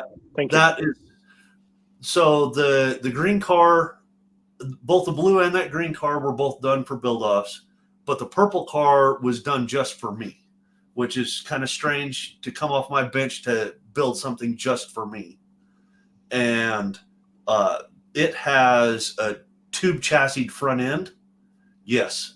So basically from the firewall forward, every part of that is resin. Wow. Nice. Every part of other than the wire. The wire is not resin, but the Right. tube frame. So that tube frame, I've taken that exact same tube frame and put it in a AMT 70 Chevelle drag car. Fit perfectly. Got rid of the axle through the motor and the just hoops over the tires, and it's been a really nice setup. Nice. I like it. But then I watched you build it, so That I really like that car. That that one turned out really good. Yeah, there's just some. I was appreciating. There's a Nova wagon that I think I saw on your Facebook page. It's like a '63 Pro Touring. Yes. Do you have a picture of that? That I do not know. I probably didn't send pictures of that. That is one car that I don't have. Oh. So that car was built as a commission for the engine and the wheel design for one of the Facebook groups. And I built it, and it's got a supercharged 4-cylinder in it. The supercharger bolts directly to the head. It's kind of a cool setup. And I built it, and I took it to a show in Colorado. And sitting there looking at it, the color on that one is scale finishes. The GT4 Mustang from Tamiya, that gray is like point on point the same color as mica gray from Tamiya. Because one of the other guys had built one there as well. That same color car, same color interior. Just one of those, wow, how did we pull this off? This was kind of crazy. Great minds think alike. Yes, something along the lines of that. I want to point out that Mike just said he would never own a weathered car, but he builds things that are weathered. So, Mike, what's your excuse on this? Kev. I know what the background is on it, why you built it, but So the other thing that I love to do is I love to build tribute builds. So this was built, Grant, NoCo Scale Auto on YouTube. He was a really great guy. I got to meet him in Salt Lake, and it was awesome to meet him, and he was a really great guy. He passed in early 21, I think. yeah, I believe so. And this was built off for his tribute. So that frame that you were looking at on my Colts, this is the frame that is. And yes, I do have some weathered stuff, but it's weathered with a reason. So I took and I tried to emulate what his weathering style was. And it was really cool. At the show in Denver, his brother brought some of Grant's builds to show on the display table. And they asked me to bring that one over and sit next to it. And I spent probably 40 minutes looking between a 60s Chevy that he did and the 60s Chevy that I did, and how similar they were. His brother was cleaning the stuff up and was in the process of packing my truck up to go with his, because he thought it was a truck that his brother built. So that was a pretty good thing. Yes, I can build weathered. I don't particularly like it. That one looks really cool. Yeah, I like it. I had to use a lot of Dustin's brain on that one to figure out how to weather, because he's my tank guy. He knows how to weather. I don't. I try. That's all I can do. Speaking of which, he is in the comments here saying there can be weathering without a reason. Now, Dustin, we all know that weathering on tanks is to hide construction flaws. He'll send me a few offline comments on that, I'm sure.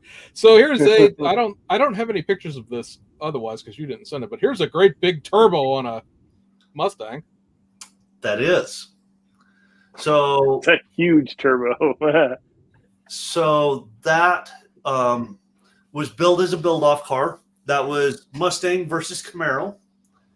And I had got the car. It didn't have an engine in it because somebody had taken it.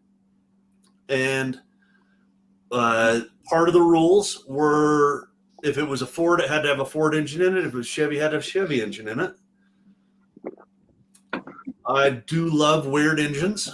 So I found the file for a Duratec 4-cylinder, and I mirrored all of the turbo parts off of the S2000 file pack because they go on opposite ends.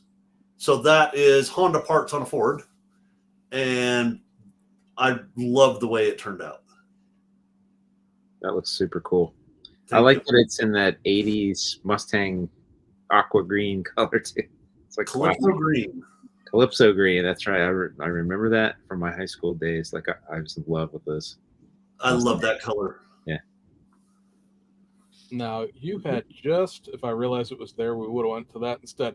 But you just mentioned this a second ago, and that is this Chevelle, because as we go to the next picture on it, this has the same frame that you were just talking about.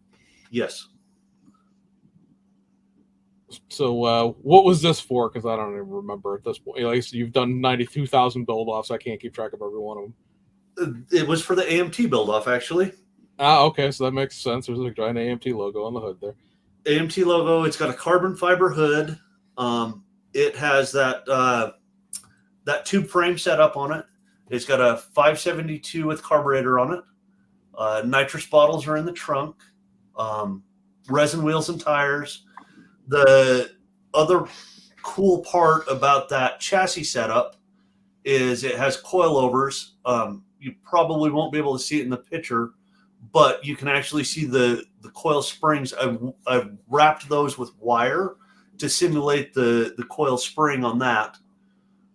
This car, the front wheels are magnets to get them on, so you can set it up and pull it off and see the brake disc and see the coilover and stuff like that with it. Nice. But it fit really, really well for not being designed for that car. Did you make it fit digitally, or did you hack it up? I increased the percentage of it so that it came out closer to a 120, or no, I had to decrease, sorry, because it's a 125th, but it's drawn in 124th. Okay. So I think I shrunk it by just a skosh to fit. Okay. I love that car. So here's a slightly wide-bodied first-gen NSX, speaking of thin A-pillared cars. I love that car. So there's, and I don't know if you guys have it, but I have this, that when I see a car and I'm putting it all together, you see a vision of what you want it to look like in the end. This car fit 100% of the vision that I had with the way that I built it. So super cool car. Wide body kit went on beautifully. The wheels are from the wide body kit. I painted them white because I thought that they needed to have that nice bright pop, which is definitely a JDM style of it. Yeah, that's a nice build. Thank you. That one gets looked over on all the tables. Nobody even goes back to look. I'm so proud of that build. And yeah, nobody even bothers to take a look at that one. Probably because you did it so well. That's why. I don't know. That fits into that. Nobody knows what you did to it. That's true. That fits into our conversation from a few episodes ago where we were discussing the thing that gets looked over the most, and that's a shame because it's a really nice NSX, folks. Yeah. Let's see what else we had. Oh well, this is very. Let me actually crop this a little bit.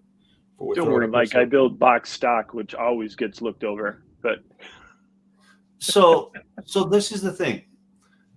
Box stock done right can compete with a average full detail of anything.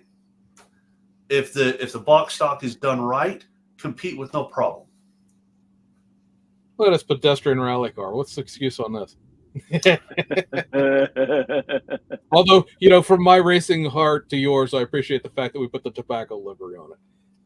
So I have a huge love for tobacco liveries. and I have more decals to do more of them. And it was really hard to do this one as the 555 livery instead of doing I believe Colin McRae was the driver of the other car. Yeah. So none of the races that he did of that year worked with the 555 livery that I could find solid pictures of. There was all the dots. Like, Right. I can't put it together. I have to do this one this way. So I have another car that I'm going to do the Colin McRae side of it and do it the same. So this kit was hard because I was limited on what I could do aftermarket. So the kit came with photo etch, and I could do aftermarket decals, but I couldn't do anything crazy with changing wheels and stuff like that to make it more accurate. This is the Hasegawa kit, yes? It is. Okay. So I thought. Because they're the only ones that make this specific Ford or mid-90s Impreza. So. Yep. Only you know that, James. Well, you know what? Tobacco, all the things. Yes. It was, it's a very interesting period in racing in general because tobacco was on everything. It's in NASCAR. Obviously, it's the Winston Cup, and there are plenty of NASCAR things. But F1 was tobacco, Rally was tobacco, and really big in those two because tobacco was a huge, huge sponsor in Europe and Asia in that point in time. Because even the rallies themselves were tobacco sponsored. I don't have it yet because it's still in my HLJ warehouse, but I have one. I think it's a Gallant that they just put out where the rally is sponsored by an Indonesian tobacco company, and then the car was. Now Hasegawa blanked all of it out, and it's not in the kit. So I've got the vector file to make the decals. Should I ever get around to that someday? But it's like everything about that car is tobacco. The livery in the car, the sponsorship of the rally, everything tobacco, all the things. Mm-hmm. Let's talk about this because this was, I believe this was. I'm trying to see which. I have two pictures of it, and I need to copy the file names over so that they're beside each other so I can go back and forth real quick between the two of them. But I think this was your, first 3D project that you designed entirely yourself, yes? On this belly tanker? Yes. All right, let me get that up here. You can start talking about it. The picture will show up. 3-month build. I had to use it was part of Scale Speed Garage, which is a pay for STL file membership. You had to use some of the Scale Speed Garage parts in the kit or in the build. And basically everybody used the engine because he had just come out with a flat rod or a flathead pack for that setup. So everybody was putting flatheads and everything. I decided to take it a step further and design a belly tanker because the only other belly tanker that I could find was the vacuum formed one, and it doesn't fit right. It doesn't look right. And I started the project probably in 2013, and I'd never liked it. This gave me the perfect opportunity to really play digitally and make something that isn't available. And I've never seen another one like this setup anyways. So this one I took to GSL in Salt Lake. Excuse me. And I won 4th place in straight line racing out of there were probably 200 straight line racers on the table. So yeah, that's really cool.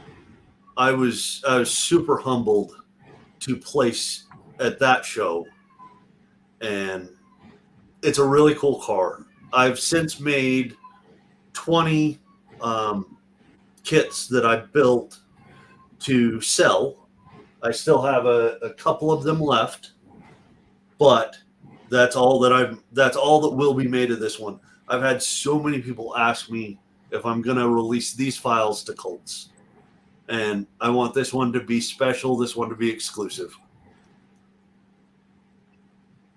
It's just a super cool idea, and I appreciate the fruition of the dream here. I remember you going through the whole process of designing this and printing it, test prints and stuff like that to see it get done, and then have it actually play. It was the last GSL, right? It was the last GSL. Yeah, so very cool. Very cool. It's a great achievement. Thank you. And then we have 2 things left here. So we'll do this one first because I feel like we'll be short-shafted Mike if we don't. Because he'll be all like, "Oh, you want to talk about this other thing instead of the thing that I really want to talk about." So this is your favorite build. This is my favorite build. Wow. So with the history of only focusing on one part of the car and mastering that and then bringing that into the next one and into the next one is why this truck works so well. So the marbled paint, the dark red is all marbled. The picture doesn't do the greatest of showing it.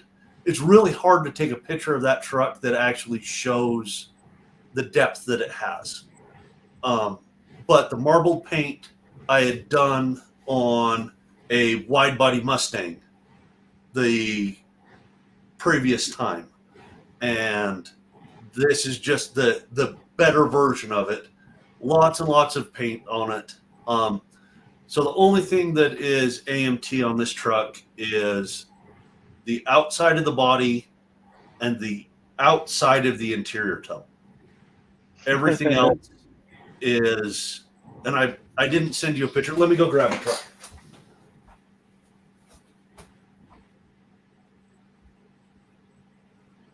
Dun, dun, dun, dun, dun, Dun, dun, dun. I was saying, show just the girl from Ipanema when I'm ready to go. Insert commercial here. That's right. So I should have brought this one out because I knew that I didn't bring that. So the chassis is also 3D printed as well as the floor to the bed as well as the front that comes in, and the chassis keys into it. So it's just at engineering it, everything worked exactly the way that I had chosen to work on it. Hold the chassis up again. I was trying to get you just on camera by yourself, and I put myself on instead. There you go. Nice. So all resin, all resin, all resin, all resin, all resin.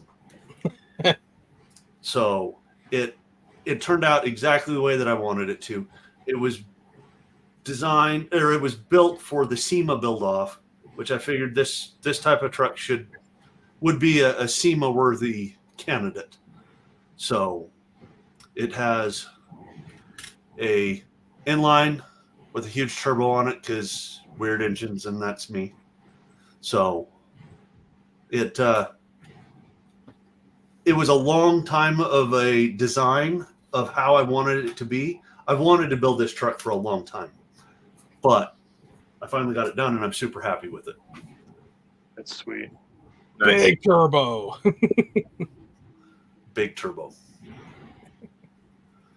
But all of the inner fender wells are all resin.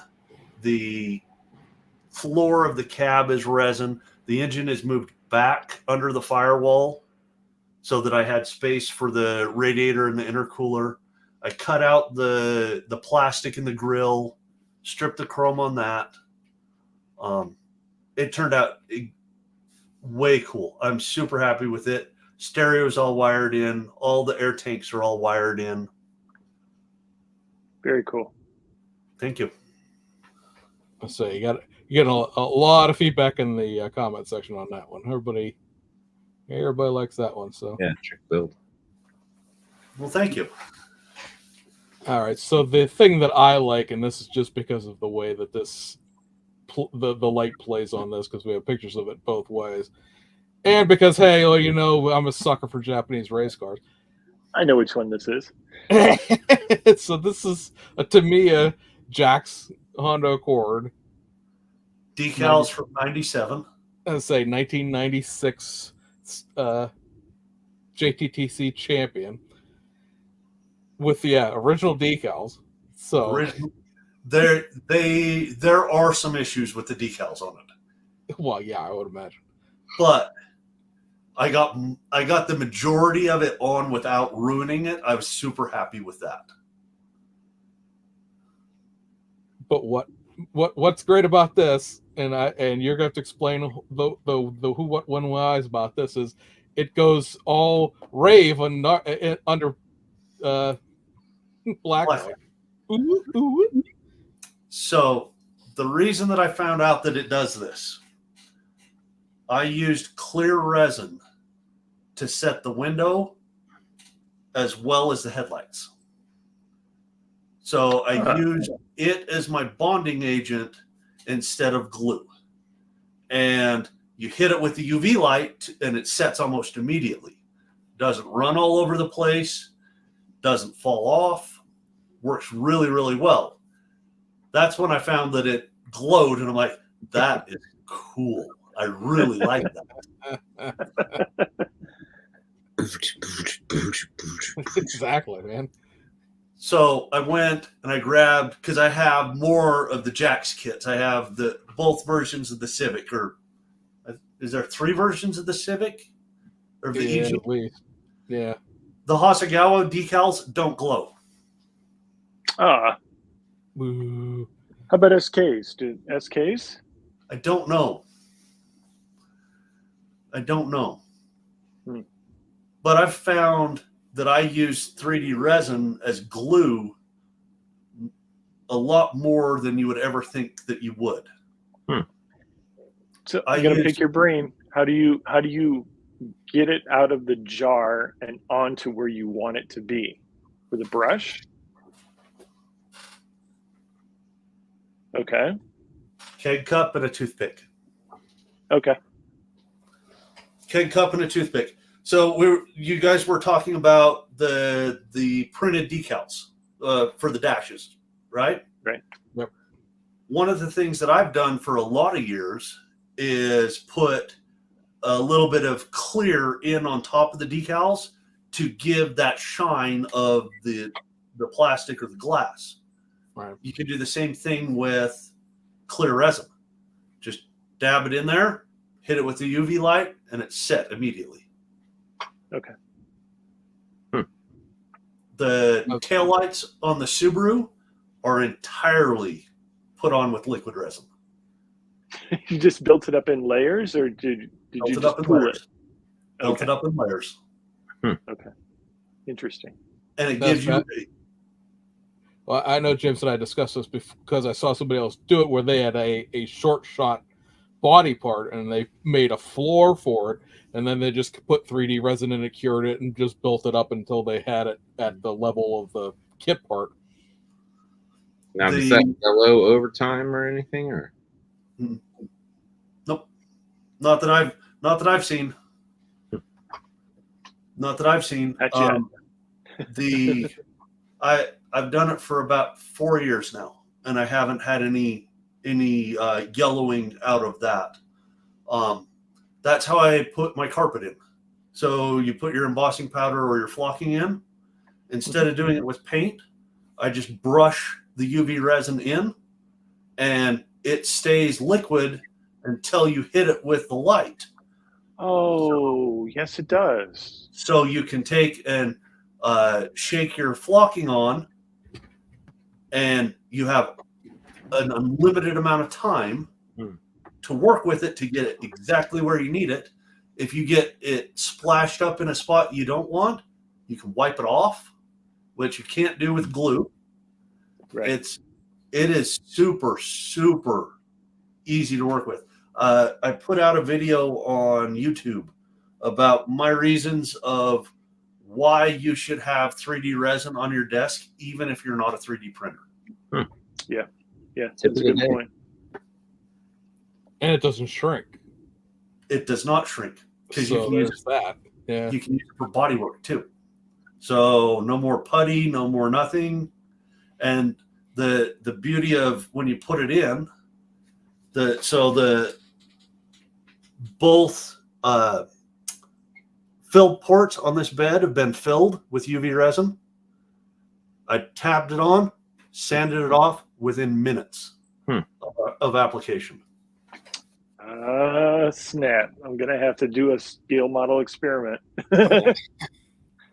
So if you're using it as body work, try to use a color of resin that is close to your primer or your base plastic. The clear gets too hard because it's usually a standard resin, where most of the higher end resins are ABS like, and the ABS like is better to work with on the styrene. Okay. What's What your are you favorite using? resin? Sorry. Ceratec. I'm sorry? Ceratec. Ceratec. Okay. Ceratec. That's craft. Okay. Ceratec. Fast navy gray. Okay. That's the one that I like the best. I use the Anycubic water wash right now, but I'm always thinking that that's my limitation in my printing is the resin that I'm using. So that resin is about $40 a kilo instead of $32 that the standard resin usually is. And you can usually get some better deals on like Sunlu and stuff like that. Right. But that being that much more expensive, my fails are almost nothing now. So things stay where they're supposed to, and there's not a lot of failing on that. So I would highly recommend that. Okay. What I was going to ask is, what are you using for a light source? Is it just one of those like Bondak flashlights, or? So I have a floodlight. Ah, okay. It was like $12 on Amazon. So that's for my handheld. Everything else goes through the cure machine. So you can do it with a flashlight. Just has to be 405 wavelength to work. So when you go and you're looking, you'll be able to see what its wavelength is. If it's 395, it won't work. If it's over 405, it usually will. But 405 is the happy number. Good info. Cool. All right. So my last question is, and this is the thing we ask everybody, and I think you know that I mentioned it before. If you had the time, the money, the wherewithal to build your dream project, be it a series of cars, one specific model, whatever it may be, what would your Magnus Opus build be? I think I have too much ADD to have that be even a possibility. Oh, that's the best caveat I've ever heard. As you can tell, I've got all sorts of genres of builds. I don't think I am specifically, there is one above any of the others. I love JDM cars, but I like hot rods too. So it's a hard question on that. Has there been anything that you've been too intimidated to try to build yet? There's been a couple of kits that I've opened up and I've looked at the instructions on, and I've looked at the kit and I've just put them back and know that it is not the time for that kit yet. the Mang F350. I bought one when it was like $65 to buy one. And it's still sitting in there, and I have not gotten back to it yet. Here's one. What's keeping you from it? You know, honestly, it's having the vision of what I want it to be. Okay. I think is the biggest thing with that. And I think that's probably why I've had such the success with the build-offs, is as soon as I've got the idea, I want to see the idea finished. Yeah. I want to see that vision finished out in scale. And I just haven't gotten a vision yet on that truck. Yeah, I can relate to that. I've got a couple kits where like, they're really cool. I want to do something with it, but I don't know what to do with it. So it's just been sitting there. I've got a wall of paint, and I've got lots of different options, but I also got lots of different kits to work with too. James kind of peer pressured me into some HobbyLink Japan orders, and I kind of never stopped. I tell you what you're going to spend your money on every month. Yes, you do. Inside joke from Dustin here. He wants you to build what the people want. Yeah, I know he does. That's a throwback to an AMT round 2 video from about, I don't know, 5 years ago, where somebody in the comment section several months in a row kept posting just the comment of, you need to make what the people want. No suggestions of what that might be. Nothing about that. It was just, you have to build what the people want. So we've now have taken that and ran with it into pretty much every aspect of life. Yes. You have to blank what the people want. Yes. Mr. Tester, any last questions for Mr. North? No, I'm gonna pick his brain offline. Well, we are at 2:07, so I believe that this is a good place to wrap the episode this week. We will be back on the 1st of July for the next episode. Mr. Sean will not be joining us. He's got prior commitments, so it'll be the original A-Team flying solo. We'll have to try to figure out what the heck we're going to do with that, because I don't have any guests lined up for that show yet. But we hope you guys have enjoyed it. Hope you guys found the episode informative. We took a little, sideways trip into the 3D printing realm, which is, most of me and Sean sitting here going like this. But again, it's something that I'd love to get into. It's the time sink of everything that goes into that sort of intimidates me. And but like I said, guys, I hope you guys enjoyed this one. And till we see you next week, or the 2 weeks from now, actually. See you guys on the other side. Thanks, Mike. Thanks, Mike. Anytime.